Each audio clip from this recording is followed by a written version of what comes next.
Welcome back, folks. We're looking at all of the operations that we perform in one dimension, and we're extending them to two dimensions in the complex plane. We just looked at multiplication. If we want to get to division, we got to take a detour through inversion.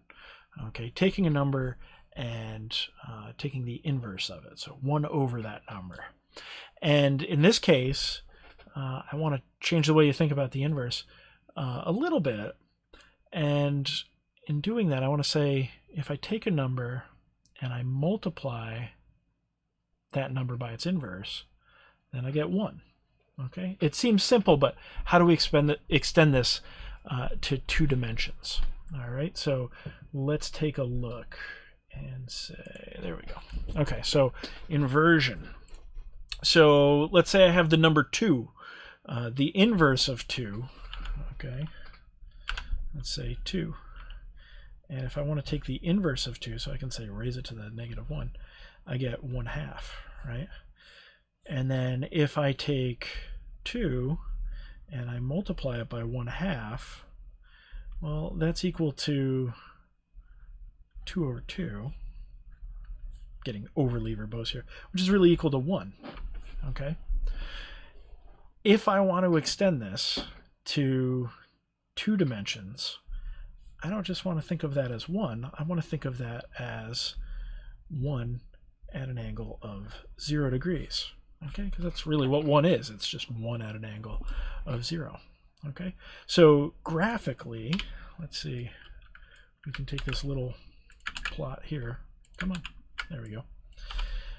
All right, and if I multiply 1/2 by its inverse, I'm going to stretch it to be twice as long, and I end up there at 1. Okay, commutativity again. If I take 2 and I multiply by its inverse, I'm going to stretch it, really compress it in this case, to be half as long. So it's going to be back here at 1. In both cases, I end up at 1 at an angle of 0, right? 1 at an angle of 0. Okay. Let's go to two dimensions. Woo! If we want to take the inverse of a number,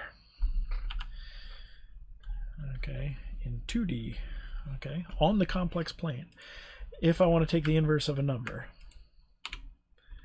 we invert the magnitude, okay, and we negate the angle.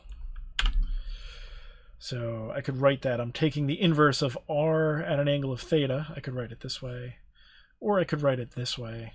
That's all saying the same thing. Take the inverse of r at an angle of theta. In order to do that, I invert the magnitude. Okay, so 2 becomes 1/2, and I negate the angle. Well, these are both at 0, right? So 0 and -0, those end up boring. But let's find a different example, right? Let's say 2 at an angle of 25. Okay, 2 at an angle of 25 degrees. And we're going to invert that. So if I invert that, I should be able to multiply it by the stuff inside there, and I should end up at 1, right? So let's see, right? That's what I'm doing, and that should be equal to 1. But let's put some stuff together here. Let's invert the second one here, right?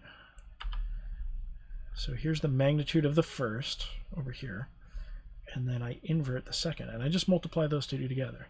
So 2 times 1/2 is going to be 1. And then if I negate the angle when I'm taking the inverse, I get 25, and over here I get -25.